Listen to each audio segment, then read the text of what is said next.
ప్రియమైన భారత ప్రజలారా, నమస్కారములు. సమాచార హక్కు ప్రతి సామాన్యుడి ఆయుధము. ఈరోజు సమాచార హక్కు ప్రతి సామాన్యుడి చేతిలో ఆయుధంగా మారింది. అవినీతి అధికారులపై కొరడా జుల్పిస్తున్నది. ప్రజాస్వామ్య పరిరక్షణలో ఈ చట్టము ఒక వజ్రాయుధంగా మారిందనడంలో ఎలాంటి సందేహం లేదు. అక్టోబర్ 12, 2005 నుంచి భారతదేశంలో అమలవుతున్న ఈ సమాచార హక్కు చట్టం గురించి మీకు తెలియంది కాదు. ఈ చట్టము ప్రకారము ప్రభుత్వ కార్యాలయాలు, సంస్థల నుంచి సమాచారము అడిగి తెలుసుకునే అధికారము ప్రతి పౌరుడికి కల్పించబడింది. 2005కు ముందు ఈ హక్కు కేవలం చట్టసభలకు మాత్రమే పరిమితమై ఉండేది. ఈరోజు ఎవరు అడిగినా అడగకపోయినా ప్రభుత్వ కార్యాలయాల గోడలపై తగిన సమాచారం అందుబాటులో ఉంచాల్సిన బాధ్యత సంబంధిత అధికారులపై ఉన్నది. ప్రభుత్వ పని విధానాన్ని విధిగా ప్రజలకు తెలియజేయాల్సిన అవసరాన్ని ఈ చట్టం కల్పించింది. ఎవరికి ఏ చిన్న విషయంలో సందేహం కలిగినా ఒక తెల్ల కాగితం మీద తెలుగులోనే దరఖాస్తు రాసి తగిన సమాచారం పొందే వీలున్నది.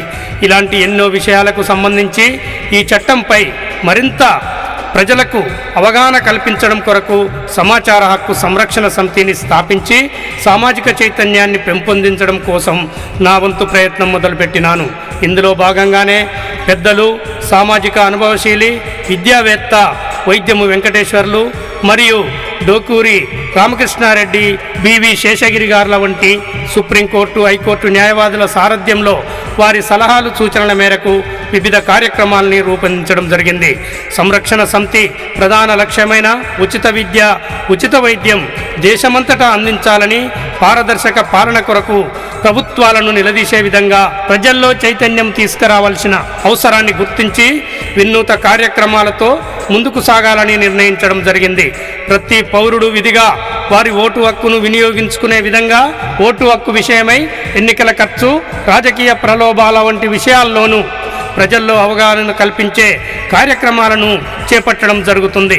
గతంలో సొరంగ మార్గం ద్వారా మాత్రమే నల్లగొండకు నీళ్లు అందించాలనే ఉద్దేశంతో జలసాధన ఉద్యమంలో తొక్కని గడప లేదు, తట్టని తలుపు లేదు. నదీ జలాల సాధన విషయంలో క్రియాశీలకంగా పనిచేయడమే కాకుండా అనేక రైతు ఉద్యమాల నిర్మాణంలోనూ నకిలీ విత్తనాలు, కల్తీ పురుగు మందులను అరికట్టాలని వివిధ ప్రజా సంఘాలలోనూ పనిచేసిన అనుభవంతో నిరంతరం ప్రజా చైతన్యం కొరకు పాటుపడుతున్నాను. శ్రీశైలం సొరంగ మార్గం పూర్తి చేయాలనే తలంపుతో దేశంలో వివిధ తాగునీటి, సాగునీటి ప్రాజెక్టులను పూర్తి చేయాలనే దృఢ సంకల్పంతో సమాచార హక్కు సంరక్షణ సమితి ముందుకు సాగుతున్నది. కేంద్ర, రాష్ట్ర ప్రభుత్వ పథకాల పట్ల, చట్టాల పట్ల, హక్కుల పట్ల ప్రజలకు సరి అయిన అవగాహన కల్పించడం కొరకు సమాచార హక్కు సంరక్షణ సమితి సిద్ధశుద్ధితో పనిచేయగలదని తెలియజేస్తున్నాను. అందులో భాగంగానే సమాచార హక్కు సంరక్షణ సమితి ఆధ్వర్యంలో గ్రామ గ్రామాన సభలు, సమావేశాలు ఏర్పాటు చేస్తున్నాము.